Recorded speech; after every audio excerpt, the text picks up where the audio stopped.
In this video, I'm going to offer my final debrief of my debate with Paul Copan. Now, there are a couple other things I still want to say about it. In particular, I want to talk at some point in the near future about the problem as I see it, that on his view, it greatly increases the possibility that Christians could rationalize or justify genocide in our own day. And I see that as a huge problem, and I don't think he has a good response to it. I want to devote a video to that topic, but not this one. In this one, what I want to do instead is focus on one key moment in the debate, about an hour and 9 minutes in. And in this scene, at this point of the debate, I had just reiterated, as I had been doing over and over again, frankly, that on Paul Copan's view, women and children, the mentally and physically handicapped, the young and the old, would all have been indiscriminately killed by the Israelite soldiers, non-combatants across the range. And I believed, as I argued, a disproportionate number of those who are less mobile, because Kopan and Matt Flanagan, in their book together, Did God Really Command Genocide? They actually quote from Kenneth Kitchen, who argues that the Israelite soldiers would have killed, first of all, the less mobile inhabitants, which is not soldiers, it's civilians. They admit that. So this is a huge problem on Copan's view. Now, as I said in the debate, my main point is even not that Paul's wrong on this. My main point is you have to appreciate the implications of accepting that he's right on it. If you accept Paul Copan's view, what you have to accept with your eyes wide open is that under divine command and divine approval, Israelite soldiers were slaughtering, stabbing, hacking apart infants, women, children, the mentally and physically handicapped, the elderly, the physically infirm, and so on. And those are the implications of his view. And I think it creates an enormous, massive cognitive dissonance and provides a very strong prima facie reason to explore some other alternative reading of the text, which is what my book, Jesus Loves Canaanites, is all about. So that's what I had just summarized. And to his credit, then Justin Brierley comes into the conversation, and he kind of then states plainly again my challenge to Paul Copan. So what I'm going to do is I'm going to play Brierley setting up, reiterating, restating my challenge of my interpretation of Paul's view, and then I'm going to play Paul's response. And then I just wanted to brief and unpack it. And I also wanted then to conclude the video by reforming my objection in a way that, frankly, I maybe wish I had in the debate, but honestly, I didn't think about putting it in quite these terms in the middle of the debate, which that's how life goes sometimes, right? Your best comebacks come afterwards. There's a great Seinfeld episode where George gets burned by another guy in the office, and then he spends the rest of the show thinking about comebacks that he could have had in the moment. And that's kind of where I'm at here, right? I'm going to give you one of those comebacks at the end of this video, so hang on for that. Well, let's just hear from you, Paul. I mean, a few times now, Randall has said, will you own that these non-combatants, women, children, the disabled potentially, even if they weren't in great numbers, they were part of what happened? I mean, do you I guess just accept that, Paul? Yeah, I mean, I think Rick, I mean, I'm relying on Rick Hess on this, and he has this has been a special passion of his to explore this, and it seems to me that these are citadel cities, that these are fortresses that are not with your civilians, and again with your ordinary non-combatants, and keep in mind too that driving them out, as the book of Jeremiah talks about, the persons who would be the first to flee, say outside those cities. Keep in mind that cities are the ones that are targeted, not the places in the outlying areas where there might be civilians. But in that case, those who are the non-combatants living in, say, the hill country or whatever, would indeed be the first to flee. But I think I'd want to come back to the point that when we're dealing with the the whole issue of Nazi ideology, I do think that there is some parallel here in terms of the kind of pernicious influence that the Canaanites were, and those areas where the Canaanites would be a pernicious influence on the Israelites and their identity. So let's unpack what Paul said there. There are three main points he makes. The main points are to talk about how, well, there were not civilians, or it's very unlikely that there were civilians in the settlements. Second point, the civilians were largely in the countryside and would have escaped as they watched the settlements being destroyed. And third is, well, they were basically had a very sort of Nazi-esque in terms of the moral quality of Canaanite society. It was like Nazis. And so those are the 3 points. I want to unpack them. So let's begin with the first point. At this point, Kopan goes back to Richard Hess and says, well, in his speaking with Richard Hess has said, well, these were like military forts, citadels. They were military settlements, not conventional civilian centers or cities. Okay, that's okay. That's fine. But what Kopan also needs to defend is that military forts as such would have no civilians in them. And that is clearly false. Now, I live in the city of Edmonton in Canada. It's as of 2022, it's a relative metropolis, at least for Canadian standards, of 1.1 million people. But in the late 19th century, Edmonton was actually Fort Edmonton. It was very much like one of the cities in ancient Canaan that Richard Hess describes. Fort Edmonton had a wall around it, and it was largely a fort. It was a base.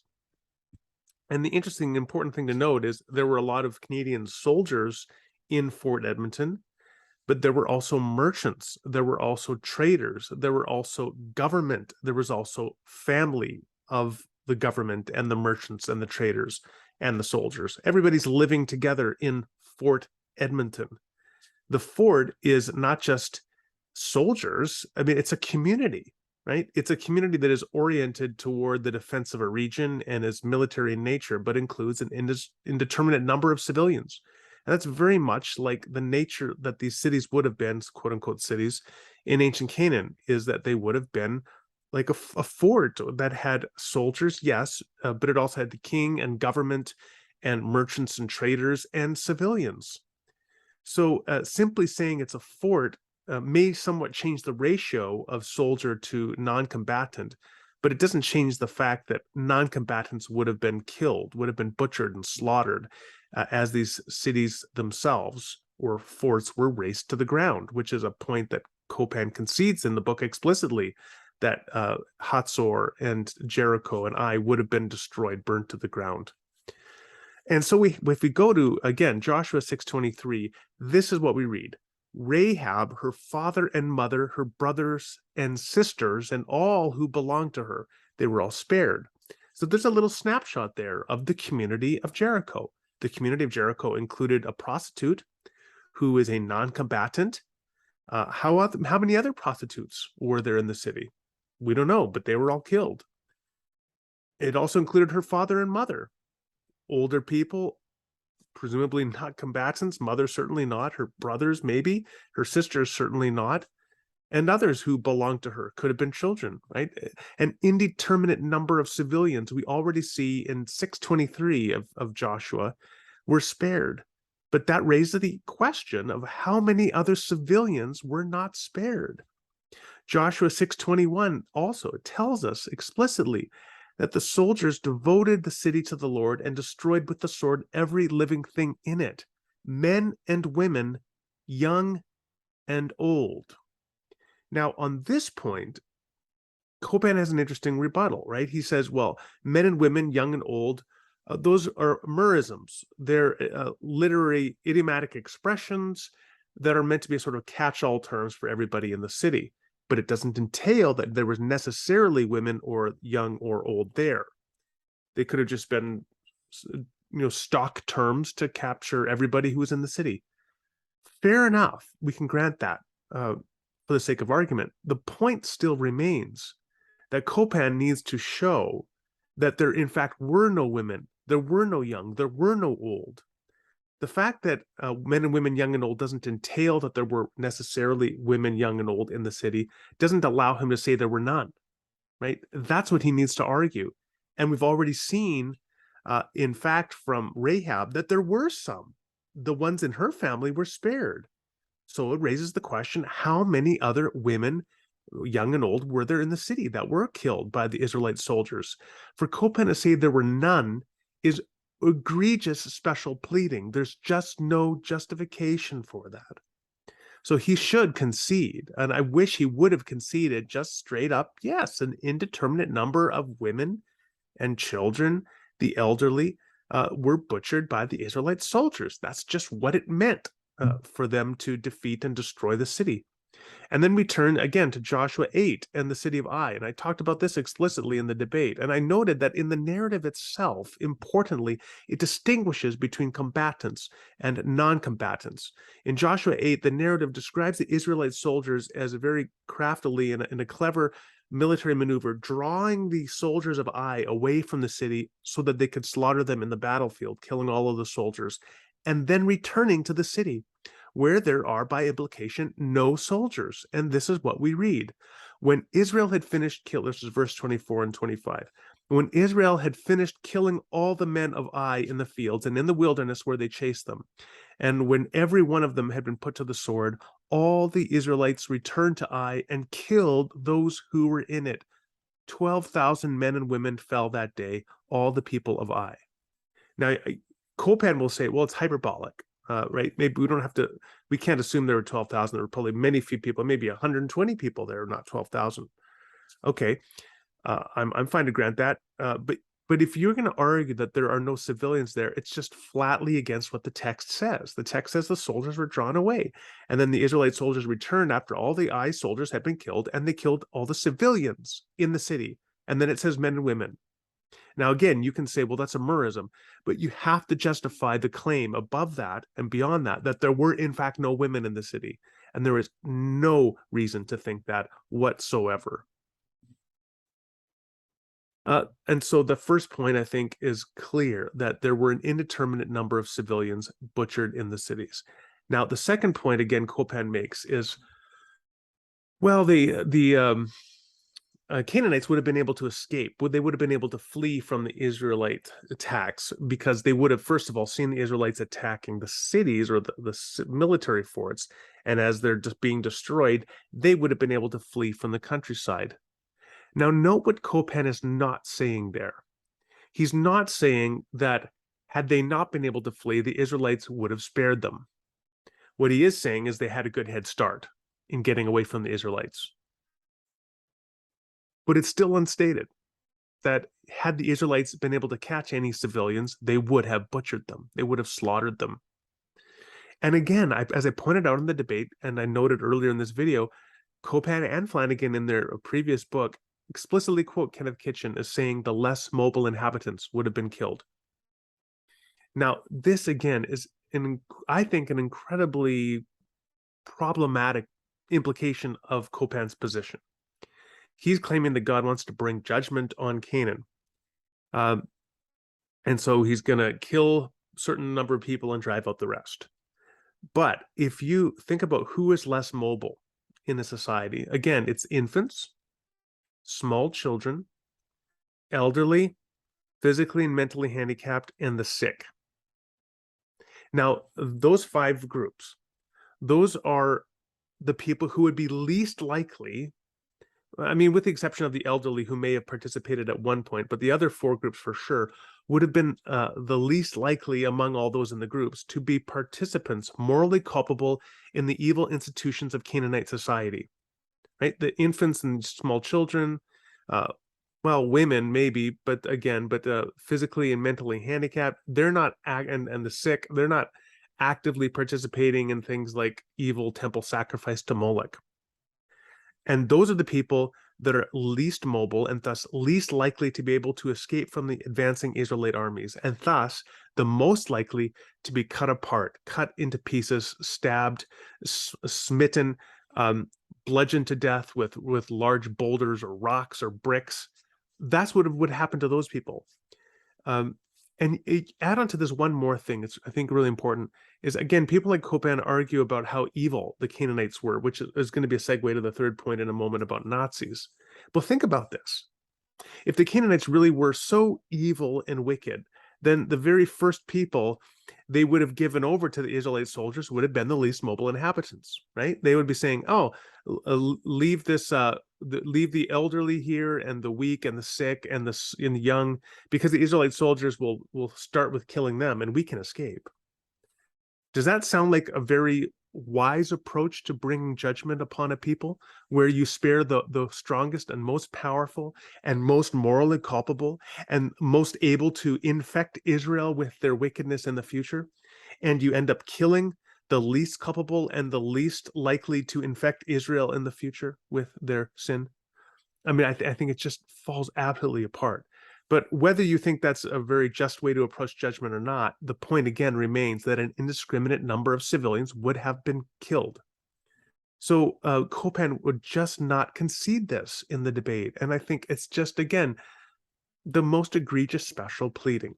Now, this brings me to the final point that Kopan makes here, is he ultimately then says, well, sort of in case you don't find, I guess, some of my other 2 points here satisfactory, remember that we should think of them as essentially like Nazis. And I challenge this comparison. In fact, if you read in ancient Near Eastern studies, the common consensus is that the Canaanites may have been relatively brutal people by contemporary standards, but they weren't obviously worse than any other ancient Near Eastern peoples. They were just pretty much, that's the way the world was at the time. It was a pretty brutal place. To call them Nazis, I mean, is just within their time and place. Well, then you might as well call everybody a Nazi. But the other thing, as I noted in the debate, is that the term Nazi refers to a fascist ideology that arose in Israel, in Germany in the 1930s, and was not part of the intrinsic identity and religion and culture of the German people. So to remove Nazism in the following World War II was not like a genocide. Genocide is actually killing the people. But let's set that point aside. Imagine that the Allied forces post-war Germany went in 1945, and they began indiscriminately driving out the Germans from the land, destroying all Nazi paraphernalia, but then going on and butchering and shooting apart with their machine guns any women and small children and infants and the elderly and the handicapped that they could capture who happened to be somehow associated with Nazis. I mean, that would be a war crime of the first order. Slaughtering civilians just because they're associated with Nazis, however evil Nazism may be as an ideology, doesn't justify slaughtering these civilians. And the same thing comes to Kopan. Your problem now is you're trying to acclimate people to slaughtering of civilians, it seems to me, or to the open possibility that civilians were slaughtered, by saying, yeah, well, they were pretty much kind of like Nazis. Well, even if they were kind of like Nazis, which they weren't, but even if they were, it certainly would only compound the war crimes, the moral atrocities, to begin slaughtering civilians. Now, this brings me finally to that point that I wish I had made in the debate, but I didn't in that moment. I want to come back to a key text that we touched on in passing in the debate, and that's Deuteronomy 20, 16 to 18. I'm going to read it here, going to say something about what Kopan has to say about it, and then I'm going to offer a response. So this is God's directive to the Israelites entering the land. In the cities of the nations, the Lord your God is giving you as an inheritance. Do not leave alive anything that breathes. Completely destroy them. The Hittites, Amorites, Canaanites, Perizzites, Hivites, and Jebusites, as the Lord your God has commanded you. Otherwise, they will teach you to follow all the detestable things they do in worshiping their gods, and you will sin against the Lord your God. So the argument here is slaughter them, or they might lead you to sin. That's the gist of it. And the language here is to harem them, or to completely destroy them, leave alive nothing that breathes. Okay, the one thing that Kopan says here is this is stock language. Leave alive nothing that breathes, completely destroy them is hyperbolic war rhetoric, as Kopan has often said. And then he and others that like this talking point have often said it's like at a sports event where you say, we killed them, we killed them on the basketball court, but in fact, the other team is climbing onto their bus and driving home now in defeat. They're still alive. And it was simply an exaggeration for effect. I don't actually find that to be a very helpful illustration here, because that's not what we're talking about. We're not talking about a sporting match. What we're talking here, see, on a sporting match, it's not like you killed some of the basketball players and some of them survived to get on the bus. No, it's a complete metaphor, right? It's an expression. But if you're saying we completely killed them, we left alive nothing that breathes, in this context, it's like, no, some of them are still breathing, right? It's a very different context. And an indiscriminate number of those who are not breathing at the end of it all were civilians. This brings me, though, to the main point that I want to consider and that I wish I'd raised. Is Kopan claiming here that when God gave this order to completely destroy them, leave alive nothing that breathes, is he claiming that God was in fact saying, only attack and harm, physically harm the soldiers, and be sure not to inflict any harm physically upon the non-combatants? Is that what Paul is claiming? Because if that's what Paul is claiming, that's absolutely absurd. That's an egregious case of eisegesis, of reading your meaning that you want into the text. The text does not say that at all. So this leaves you to the other alternative, that in fact what God is saying, as described here in the text, is go into the land and indiscriminately kill as many as you can, with no distinction between combatant and non-combatant. And if that is what God is saying, then again, the problem of the indiscriminate killing of civilians drops right back into Paul Copan's lap, and he has to address it. And what I think is that he really doesn't want to concede that women were slaughtered, and the elderly were slaughtered, and infants were slaughtered, and small children were slaughtered, and the mentally and physically handicapped were slaughtered, and the infirm were slaughtered. Because, among other things, I believe Paul Copan, like all of us, except for clinical psychopaths, has deep-seated moral intuition that this is fundamentally wrong, that you do not do that kind of thing. And I think he's absolutely right about that. And he's noble to try to fit a round peg into a square hole. However, it ultimately doesn't fit. The hole is square, and so rather than try to fit the round peg into the square hole with your hermeneutical framework that you currently have, I think what he needs to look for is a square peg. And because the text clearly is a square hole, what you got to do is you got to find some other way, in other words, to read and interpret and appropriate these texts theologically within the Christian tradition, because I just don't think Paul Copan's attempt at a historical reading of these texts is going to allow him to say that civilians were not slaughtered by the Israelite soldiers. And if they were slaughtered, then whether, again, as I said in the debate, whether it's 10,000 or 100, it's still a war crime. It's still a moral atrocity. And it's still a significant objection to Paul Copan's reading.